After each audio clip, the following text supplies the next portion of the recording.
제가 질문 하나로 설교 말씀을 시작하겠습니다. 우리 성도님들께서는 지금까지 살면서 가장 부끄러운 경험을 해본 적이 있으십니까? 언제가 제일 부끄러운 경험을 하신 기억이 있으십니까? 그리고 그 부끄러운 경험을 했을 때 그 당시에 이제 신앙이 있으셨다면 이것이 왜 하나님께서 이런 것을 나에게 허락하셨을까라는 질문을 하시면서 혹시 어떤 답을 얻게 되셨습니까? 제가 이번 주 우리 특세 강사 목사님을 통해서 저도 정말 많은 은혜를 받고 있는데요.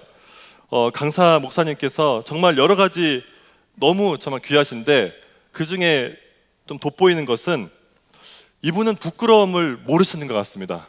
정말 철판을 깔고 아마 어렸을 때부터 하나님께서 그런 이제 어떤 맷집을 담대한 믿음의 소유자가 되도록 키워주신 것 같습니다. 그래서 정말 부끄러움을 모르고 때로는 엄청난 믿음을 발휘하는 그런 것이 정말 참 부럽기도 하고 은혜가 되고 있습니다. 오늘 말씀은 실패해야만 얻는 것이 있습니다라는 제목으로 나눌 텐데요. 사실 제가 말씀을 좀 더 준비하면서 이 제목이 조금 더 좋은 제목이라고 바꾼다면 절망해야만 얻을 수 있는 것이 있습니다 라고 바꾸면 어떨까 생각을 해보았습니다. 오늘 말씀은 이사야 35장 1절에서 4절 말씀인데요. 이 오늘 말씀을 사실 제대로 이해하기 위해서는 그보다 2장 앞서 있는 33장 말씀을 우리가 조금 읽어야 합니다. 33장 8절에서 10절 말씀을 우리가 다 같이 한번 봉독하도록 하겠습니다. 이사야 33장 8절에서 10절까지의 말씀입니다. 시작. 대로가 황폐하며 행인이 끊어지며 대적이 조약을 파하고 성읍들을 멸시하며 사람을 생각하지 아니하며 땅이 슬퍼하고 쇠잔하며 레바논은 부끄러워하고 마르며 사로는 사막과 같고 바산과 갈멜은 나뭇잎을 떨어뜨리는도다. 여호와께서 이르시되 내가 이제 일어나며 내가 이제 나를 높이며 내가 이제 지극히 높아지리니. 아멘. 네, 이 본문을 제가 소유를 설명을 하면서 잠시 이사야에 대해서 한 말씀을 배경 설명을 드리겠습니다. 이사야는 많이 아시겠지만 그 이사야서가 쓰여진 시대의 배경은 이스라엘 나라, 특히 유다가 매우 위태로운 시기였습니다. 그 이유는 외부로부터 무서운 적이 침입을 했기 때문입니다. 그래서 이사야가 쓰여진 당시에 크게 2명의 유다 왕이 등장을 합니다. 먼저는 아하스 왕이고요. 그리고 두 번째는 아하스 왕의 아들인 히스기야 왕입니다. 처음에 아하스 왕 때에는 북이스라엘과 아람이 동맹을 해서 남유다를 공격했습니다. 그때 아하스 왕은 여호와 하나님을 의지하기보다 아수르를 의지하여서 도움을 요청했습니다. 그런데 그렇게 해서 위기를 넘겼지만 그 후에 세월이 지나 그의 아들 히스기야가 유다의 왕이 되었을 때 아수르는 강대국이 되었습니다. 그래서 이스라엘과 아람을 포함한 주변국들을 다 정복을 했고요. 그리고 유다도 공격을 해서 유다도 이제 예루살렘을 제외하고 모든 지역이 다 정복을 당해서 큰 위협에 처한 상황이 되었습니다. 하지만 이때도 유다 백성은 여호와 하나님을 의지하기보다 애굽의 도움을 요청하게 됩니다. 어떻게 하든 다른 방법으로 아수르의 공격에서부터 자기 자신을 지키려고 그렇게 방법과 수단을 찾았던 것입니다. 하지만 아수르의 공격은 하나님께서 정하신 징계의 수단이었습니다. 하나님을 의지하지 않고 우상을 의지하며 애굽을 의지하는 유다 백성에 대한 하나님의 경고이자 심판의 방법이었던 것입니다. 아수르의 공격, 즉 하나님의 징계로 인해 이스라엘, 이제 남유다만 남았는데 남유다도 거의 초토화가 됩니다. 예루살렘을 제외한 모든 지역이 점령을 당하고요. 그 모습을 비유적으로 표현한 것이 우리가 방금 읽었던 이사야 33장 8, 9, 10절입니다. 특별히 우리가 9절을 한번 다시 보면 9절에 이런 말씀이 있습니다. 땅이 슬퍼하고 쇠잔하며 레바논은 부끄러워하고 마르며 사로는 사막과 같고 바산과 갈멜은 나뭇잎을 떨어뜨리는도다. 이런 말씀이 있습니다. 자, 근데 우리가 이 9절 말씀을 정말 이해하기 위해서는 이스라엘의 지리에 대한 공부를 조금 할 필요가 있습니다. 제가 그래서 아주 속성으로 짧게 이스라엘의 지리에 대해서, 특히 기후에 대해서 말씀을 드리겠습니다. 먼저 말씀드릴 것은 이스라엘의 계절에 대한 부분입니다. 이스라엘에는 크게 두 개의 계절이 있습니다. 우리나라와 다르죠. 첫 번째는 겨울철 우기입니다. 10월, 11월에서 그 다음 해 3월까지는 겨울철 우기로서 우리나라와는 다르게 이스라엘에는 겨울에 비가 내립니다. 우리나라는 여름에 장마가 있죠. 이스라엘의 겨울 우기철은 이른 비, 겨울 비, 늦은 비 등으로 세 시기로 크게 구별이 됩니다. 그래서 이 세 번의 비가 잘 와야만 이른 비 후에 기경을 할 수 있고요, 씨앗을 심을 수 있고요, 그리고 장마 비를 통해서 이제 시냇물이 공급이 되고 잘 이렇게 또 물을 이렇게 가두어 놓을 수 있고요, 저수조에. 그리고 늦은 비, 봄비가 내려야만 마지막에 이 곡식이 잘 익을 수 있습니다. 그래서 이 세 번의 비가 겨울에 내리는 것이 매우 중요합니다. 그리고 겨울이 지나고 이제 봄이 되면은 이제 여름철이 시작되는데, 여름이 우리나라와 반대로 건조합니다. 비가 내리지 않습니다. 그래서 이스라엘에서는 비를 여름에는 전혀 기대할 수 없고요. 하지만 너무나 감사하게도 이스라엘은 굉장히 특이하게 아주 적은 양이기는 하지만 광야를 제외한 거의 모든 지역에서는 이슬이 내립니다. 그래서 이 이슬은 이스라엘에서 건조한 여름을 견딜 수 있는 아주 중요한 요소입니다.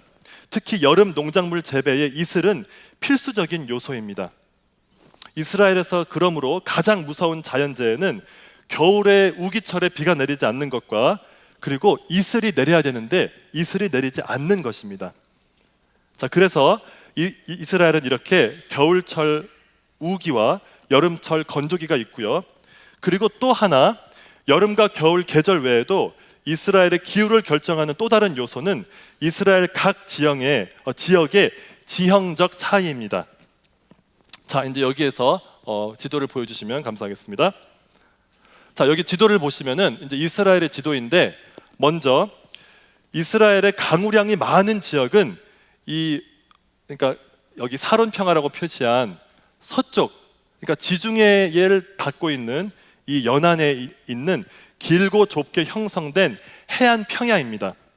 그리고 이스라엘 북쪽에 위치한 갈릴리 산지 갈멜살 그 위쪽으로 이렇게 비가 많이 내리는 곳입니다. 이곳은 지중해성 기후의 영향력으로 서쪽과 북쪽으로 갈수록 강우량이 많습니다. 그래서 보시면은, 지도에 보시면은 색깔이 이 비를 얼마나 이제 내리는지 강우량을 이제 색깔로 표시했는데, 이렇게 초록색과 여기 이제 파란색이 비가 가장 많이 내리는 지역입니다. 그래서 여기 보시면은 여기 이제 사론 평야라고 했는데, 사실 그 원어에 더 가깝게는 샤론이 맞습니다. 샤론 평야에는 비옥한 지대입니다. 강우량도 많고요. 이스라엘의 곡창지대라고 할 수 있습니다. 농작물 재배를 위해 가장 적합한 곳입니다. 반면에 사막에 인접한 이스라엘 동쪽과 남쪽 지역에 가까울수록 강우량이 없습니다. 그래서 보시면은 유대 광야 지역 그쪽과 또 이제 남쪽 지역에는 정말 사막이어서 거의 강우량이 없는 지역입니다. 그래서 이쪽에는 초지를 찾아 이동하는 목축 문화가 주로 있고 농작물은 거의 재배를 할 수 없게 됩니다. 자, 앞서 말씀드린 것처럼 이스라엘에서 가장 무서운 자연재해는 겨울에 비가 내리지 않는 것과, 그리고 이슬이 내리지 않는 거라 말씀드렸습니다. 근데 만약에 비가 내리지 않고 이슬이 내리지 않는 것이 저기 샤론 평야 그리고 북쪽 지역에 그런 일이 일어나게 된다면은 이거는 정말 최악의 상황입니다. 이렇게 되면 어떻게 되냐? 이스라엘 전체가 사막과 같이 다 말라버립니다. 아무런 농작물도 할 수 없고요. 그리고 목축도 할 수 없을 정도로 사막에도 이 초지가 양과 소가 먹을 수 있는 그런 풀이 자라지 않게 됩니다. 이 최악의 상황이 지금 방금 말씀드린 이사야 33장 9절의 말씀입니다. 거기서 뭐라고 합니까? 여기 보니까 땅이 슬퍼하며 쇠잔하고 레바논은 부끄러워하고 마르며 샤론은 사막과 같고 바산과 갈멜은 나뭇잎을 떨어뜨리는도다. 무슨 말입니까? 지금 방금 제가 설명드렸던 최악의 상황이 바로 이스라엘에게 나타난 겁니다. 자, 저는 여기서 잠깐 여러분에게 한 가지를 여쭤보고 싶습니다. 우리 모두에게는 우리가 조금 부끄러워하는 부분과 피하고 숨기고 싶은 부분이 있는가 반면 우리가 그래도 조금 자랑하고 싶은 부분이 있습니다. 우리 모두에게는 한마디로 말하면 샤론 평야와 같은 곡창지대가 있다는 겁니다. 이 부분은 내가 비록 유대 광야처럼 메마르지만 그래도 나는 이거는 괜찮아, 이거는 잘할 수 있어, 이거는 내가 내세울 만한 거야 라고 생각하는 것이 있다는 겁니다. 여러분은 그런 것이 어떤 것입니까? 오늘 말씀에 따르면 하나님께서는 그런 것마저도 하나님 앞에서는, 전능하신 하나님, 거룩하신 하나님 앞에서는 우리가 하나님 앞에 내세울 수 없는 것이 하나도 없다는 겁니다. 모든 지역이 다 바짝 말라버렸다는 것입니다. 우리는 여기서 무엇을 배울 수 있습니까? 바로 그것은 하나님이 없는 인간은 정말로 절망적인 상황에 처했다는 것입니다. 하나님의 은혜가 없는 인간의 상황은 우리가 생각하고 상상하는 것보다 훨씬 더 절망적이라는 것입니다. 그게 바로 오늘 이사야서가 이야기하는 이 광야, 사막으로 변해버린 샤론 평야와 이 바산 지역, 갈멜 지역을 말할 때 이것을 말하고 있는 것입니다. 우리가 성경을 읽으면 읽을수록 하나님의 말씀은 무엇을 말하냐면은 복음은 우리를 조금 더 착한 사람으로, 조금 더 죄를 덜 짓고 조금 더 하나님을 기쁘시게 하는 사람으로 그렇게 우리를 바꾸기 위해서 복음이 지어져 우리에게 선포되었다는 것이 아니라는 것입니다. 하나님의 말씀은 항상 똑같습니다. 무슨 말씀을 하냐? 하나님의 은혜가 없이 우리 인간의 상황은 단 한순간도 살 수 없는 절망적인, 그리고 바짝 메마른 그런 상태가 바로 인간의 상태라는 것입니다. 우리가 자랑하고 싶은 만한 그 부분까지도 결코 우리를 구원할 수 있을 정도로 충분하지 않다는 것입니다. 우리에게는 하나님 앞에 내세울 수 있는 것이 아무것도 없다는 것이 하나님의 말씀입니다. 이것이 바로 이사야 전반부의 결론 중에 하나입니다. 이스라엘 백성들이 그렇게 종교적인 열심을 가지고 예배를 드리고 하나님께 나아갔지만 하나님께서는 뭐라고 하십니까? 너희의 예배, 나는 더 이상 예배가 싫다는 겁니다. 너희들의 예배를 나는 견디지 못하는 겁니다. 이사야 1장 3절에는 이런 말씀을 합니다. 소는 그 임자를 알고 나귀는 그 주인의 구유를 알건만은 이스라엘은 알지 못하고 나의 백성은 깨닫지 못하는도다. 슬프다 범죄한 나라요, 허물진 백성이요, 행악의 종자요, 행위가 부패한 자식이로다. 그런데 놀랍게도 이 당시에 이스라엘 백성들이, 예루살렘 백성들이 예배와 제사를 등한시했습니까? 아닙니다. 이들은 모든 예배를 너무 잘 드렸습니다. 너무나 종교적인 열심이 가득했습니다. 심지어 금식도 했습니다. 예물도 드렸습니다. 예물을 드리기에 정말 열심히 했습니다. 하지만 하나님께서는 너희의 마음에 없는 제사, 마음에 없는 예배, 하나님도 의지하고 우상도 의지하고 여호와도 의지하고 아수르와 애굽을 의지하는 그런 너희들 마음은, 종교 생활은 나한테 너무나 부담스럽고 역겹다. 그런 것은 필요가 없다라고 말씀하고 있습니다.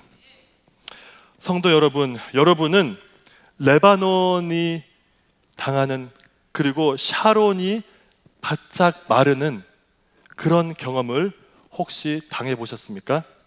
만약 그런 것을 당해 보셨다면 그것은 하나님께서 여러분을 복음으로 조금 더 가까이 들어가도록 인도하시는 것일 가능성이 매우 크다고 저는 믿습니다.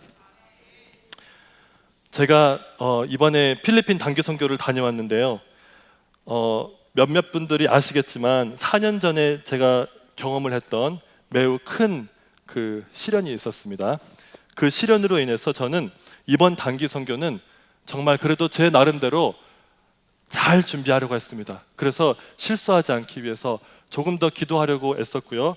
기도의 자리를 지키고, 그리고 어떻게 해서든지 정말 내가 준비해야 될 것이 있으면은 잘 하려고, 비록 여름 사역으로 바쁘긴 했지만 나름대로 열심히 준비를 했습니다. 근데 어떤 일이 일어났냐면 몇몇 분들은 아시겠지만 필리핀 의료 단기 선교를 출발하기 3일 전에 제가 코로나에 확진이 됩니다. 그리고 그것 때문에 제가 다른 팀원들에게 이제 옮기면 안 되니까 필리핀에 가지 못하는 것으로 결정이 되었습니다.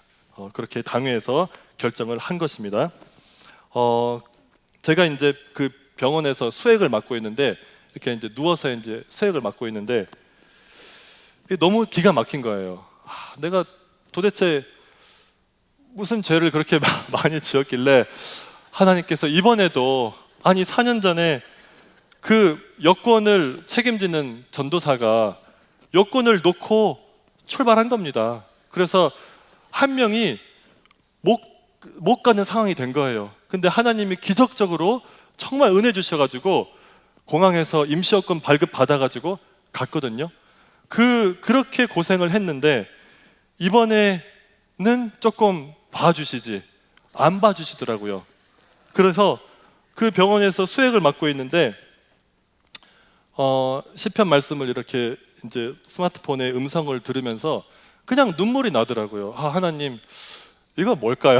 진짜 이거는 참, 이거 뭡니까 하나님? 제가 뭘 그렇게 잘못했나요? 그리고 근데 신기하게도 그 순간에도 하나님께서 4년 전처럼 어떤 역전을 해주실 것이라는 어렴풋한 믿음은 있었습니다. 근데 당회에서 이미 저는 못 가는 걸로 결정을 해버리니까 어떻게 이것이 뒤집혀질까? 그럼 나는 필리핀에 가지 못하지만 하나님께서 어떤 은혜를 주실까라는 생각도 들었지만, 이미 팀원들에게는 너무 제가 죄송하고 또 솔직히 창피했고요. 그리고 제가 가서 어린이 그 주일학교 여름 캠프를 인도해야 되는데 그거를 영어를 할 수 있는 제가 사실 해야 되는 역할을 받았는데 그거를 하지 못하니까 너무나 노예한 목사님께도 사모님께도 죄송하고 팀원 전체에게도 죄송한 상황이 되어버린 것입니다. 그래서 제가 정말 쉽지 않은 상황이었습니다. 하지만 거기에서부터 하나님께서는 저를 긍휼히 여기시고 회복을 경험하게 하셨습니다. 그와 같이 하나님의 회복은 가장 절망적인 위기에서부터 시작을 합니다. 모두가 끝이라고 생각할 때 그때 바로 하나님께서 일하시는 때인 것입니다. 아멘. 우리 하나님은 역전의 하나님이심을 믿으시기 바랍니다. 이것이 바로 우리가 붙들고 있는 복음의 능력입니다. 광야와 메마른 땅이 되어버린 이스라엘과 예루살렘, 이제 더 이상 소망이 없는 땅이 되어버린, 완전히 말라버린, 그리고 생명이 없는 그 땅에 하나님께서 어떤 일을 하셨다고 선포합니까? 이사야 35장 1절 말씀, 오늘 본문 함께 1절 2절을 읽어보도록 하겠습니다. 시작. 광야와 메마른 땅이 기뻐하며 사막이 백합화같이 피어 즐거워하며 무성하게 피어 기쁜 노래로 즐거워하며 레바논의 영광과 갈멜과 샤론의 아름다움을 얻을 것이라. 그것들이 여호와의 영광 곧 우리 하나님의 아름다움을 보리로다. 아멘. 1절에 보면은 광야와 메마른 땅이 기뻐한다고 합니다. 아멘. 사막이 백합화같이 피워 즐거워한다고 말씀하십니다. 백합화는 오랜 건조 기후 후에 겨울철 우기가 시작할 때 그때 첫 비가 내리면은 피어나는 꽃이라고 합니다. 이게 무슨 말씀이냐? 하나님께서 그 오랜 기간 동안 바짝 메마른 그 광야와 사막에 비를 내리셔서 그 광야와 사막이 다시 살아나기 시작한다는 것입니다. 백합화같이 피워 즐거워한다는 것입니다. 여기서 우리가 기억해야 될 것은 이 백합화같이 피워 즐거워하며 다시 살아나는 것이 어디에서 일어나고 있습니까? 그것이 어디라고 합니까? 1절을 다시 보겠습니다. 어디에서 일어납니까? 그냥 일반 평야에서 일어납니까? 아닙니다. 광야에서 이것이 일어나는 것입니다. 바짝 메마른 땅, 아무도 생명이 있다고 생각하지 않는, 모두가 포기해버린 절망적인 그 상황에서 거기에서 하나님께서 일하기 시작한다는 것입니다.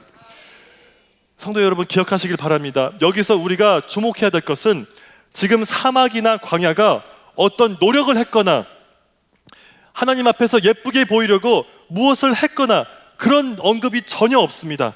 그렇게 할 수 있는 생명이 없는 땅입니다.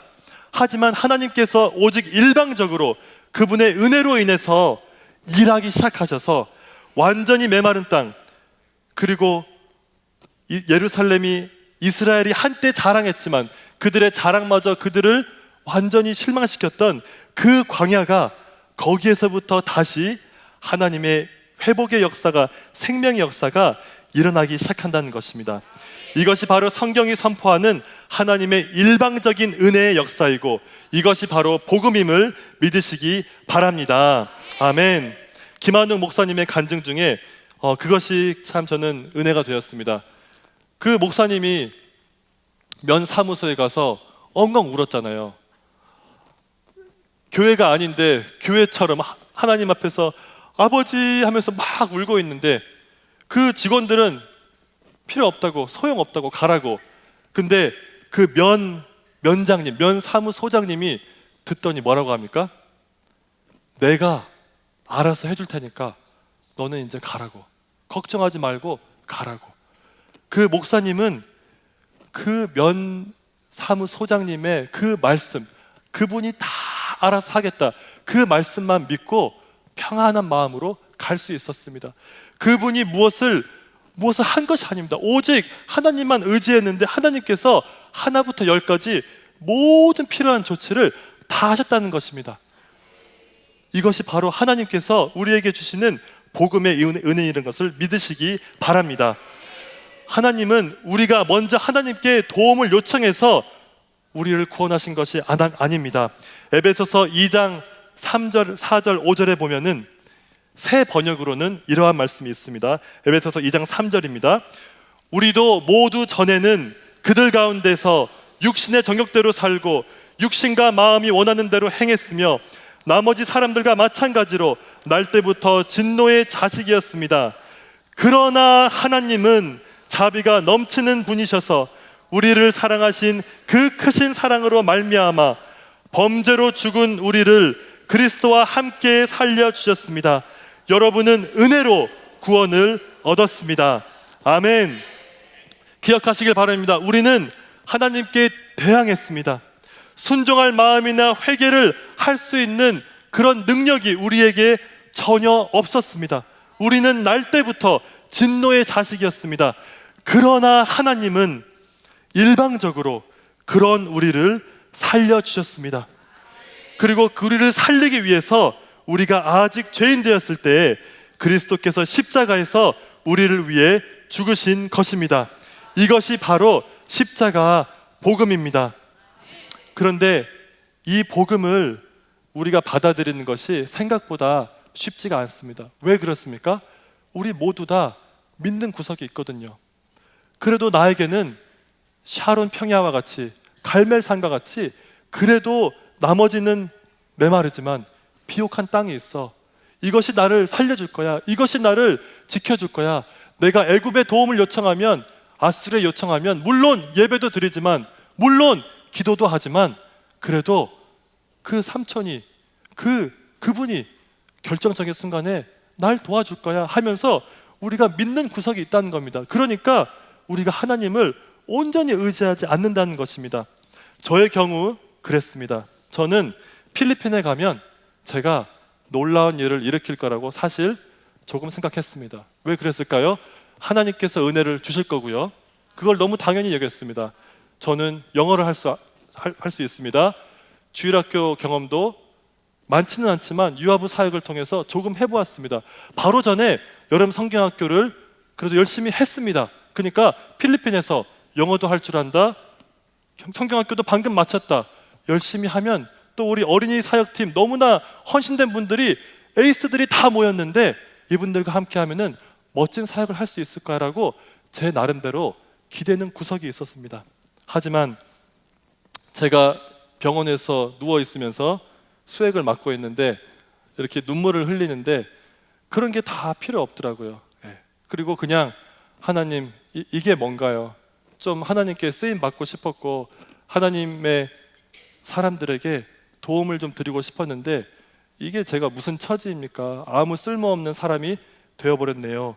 그렇게 했습니다. 근데 그때 하나님께서 저에게 은혜를 주셔서 제가 이제 상태가 많이 빨리 호전이 되었고 또 당회에서 결정하기를 지금 배용수 목사의 상태가 많이 호전되었기 때문에 마스크를 쓰고 조심한다면 필리핀에 가도 되겠다는 허락을 해주셔서 바로 출발 전날 허락을 받은 겁니다. 그래서 부랴부랴 짐을 싸고, 저는 사실 사역은 다 내려놨었거든요. 못 갈 줄 알고. 그래서 제대로 설교 준비도 못했는데 그냥 그 상태로 필리핀에 간 겁니다. 필리핀에 갔는데 솔직히 다른 팀원들 얼굴 뵙기가 죄송하더라고요. 그래서 마스크가 너무 고마웠습니다. 적어도 밑에는 가릴 수 있으니까 너무 죄송한 거예요. 너무 부끄럽고 창피하고, 겉으로는 최대한 그냥 괜찮은 척 했지만 마음속으로는 이거는 당해본 사람만 압니다. 얼마나 목사가 기도 안 했으면, 자기 관리 못 했으면, 다른 팀원들 다 멀쩡한데 그렇게 기도해야 되는 사람이 코로나 걸려가지고 노여한 목사님 마음고생시키고 팀원들에게 이렇게 기도 제목이 돼가지고, 사실 목사가 기도 제목이 되는 것이 가장 부끄러운 일입니다. 그런 상태로 저는 필리핀에 도착을 했습니다. 우리가 도착한 날이 주일이었습니다. 주일날 이제 도착을 해서 이제 거기 주일날 예배를 드리러 그 조지용 목사님 이제 교회로 이제 가는데, 가서 보니까 이야기는 들었는데 빈민촌이더라고요. 근데 정말 빈민촌이었습니다. 정말 바닥이 흙탕물인데 그 냄새가 나는데요. 나중에 알게 됐는데 이게 그 사람 그 인분하고 그 소, 양 다 섞여가지고 그냥 그 방치한 농물, 그러니까 완전히 그냥 박테리아, 바이러스 다 난리 천지고요. 사람들이 다 아플 수밖에 없는 상황인 겁니다. 그래서 그 흙탕물을 지나서 이제 가가지고 교회를 갔는데, 교회를 딱 가는 순간 그 어떤 영적인 분위기에 압도가 되었습니다. 그 교회 건물 안에 한 200명, 250명의 사람들이 가득 차 있는데 어떤 느낌이었냐면은 그들이 서서 예수님을 찬양하고 주님의 보혈을 찬양하고 있는데 그냥 거기에 압도되어 버린 겁니다. 그리고 그때 딱 어떤 그 느낌이 들었냐, 내가 이분들한테 뭐를 줄 수 있는 게 아니라 오히려 내가 이분들한테 받아야겠다, 내가 은혜를 정말 받아야겠구나, 내가 이분들한테 뭐를 드리려고 왔다는 것이 너무나 부끄러운 거예요. 이분들이 그 빈민촌에서 살고 있는 그렇게 가난한 사람들이 얼마나 기쁘게 성령 충만해서 하나님을 찬양하는지 막 춤을 추면서 찬양을 하는데 너무 부끄러운 거예요. 나는 지금 기도도 안 했고 준비도 안 돼가지고 이런 마음으로 왔는데, 하나님 이게 뭘까요? 제가 여기 와서 은혜 받아야겠네요. 제가 이분들한테 뭐 주려고 했던 거 이제 다 내려놓겠습니다 하는 마음으로 저도 이제 뒤에서 서서 예배를 드리고 있었습니다. 근데 그 순간 찬양이 마치고 노야 목사님께서 통역을 통해서 말씀을 전해주시는데 이런 말씀을 전하셨습니다. 그 본문 말씀의 요지가 무엇이었냐면, 예수님께서는 사랑스러운 사람을 사랑하러 오신 것이 아니라 전혀 사랑스러운 모습이 하나도 없는 우리가 아직 죄인 되었을 때에 우리를 위하여 그리스도께서 십자가에서 돌아가셨다, 그 말씀을 선포하시는 겁니다. 근데 그 말씀이 저한테 하시는 말씀인 거였어요. 제가 저를 봐도 별로 사랑스럽지 않았거든요. 예. 하나님께서 저의 그런 부끄러운 것들을 들춰내시는데 전혀 사랑스럽지 않은 저를 하나님이 사랑하시는구나. 그래서 나를 위해서 십자가에서 예수님이 돌아가셨구나. 아, 그렇게 나를 사랑하셨구나 하는 생각이 드니까 그 말씀에 이렇게 마음에 꽂히는데 얼마나 눈물이 나고 감사하든지, 아, 하나님, 제가 그런 사랑을 받은 사람이었군요. 제가 그런 사람이었는데 그렇게 저를 사랑하셨군요 하는 그런 이제 생각이 들면서 그냥 제가 회복이 되는 거예요. 내가 여기서 뭐를 하는 것이 아니라 그냥 하나님의 은혜만 가득 받고 여기서 필리핀에서 회복되어서 다시 목포로 돌아가면 그게 하나님이 나에게 주시려는 선물이었구나, 그 생각이 드는 거예요. 여기 와서 내가 뭐를 하는 것이 아니라 받아서 누려서 누리고 체험받고 회복되어서 다시 목포로 돌아가게 하시려고 이 연약한 코로나까지 걸린 나를 여기로 보내셨구나, 그런 깨달음이 오는 겁니다. 그 다음부터는 그냥 사역이 너무 즐거운 거예요.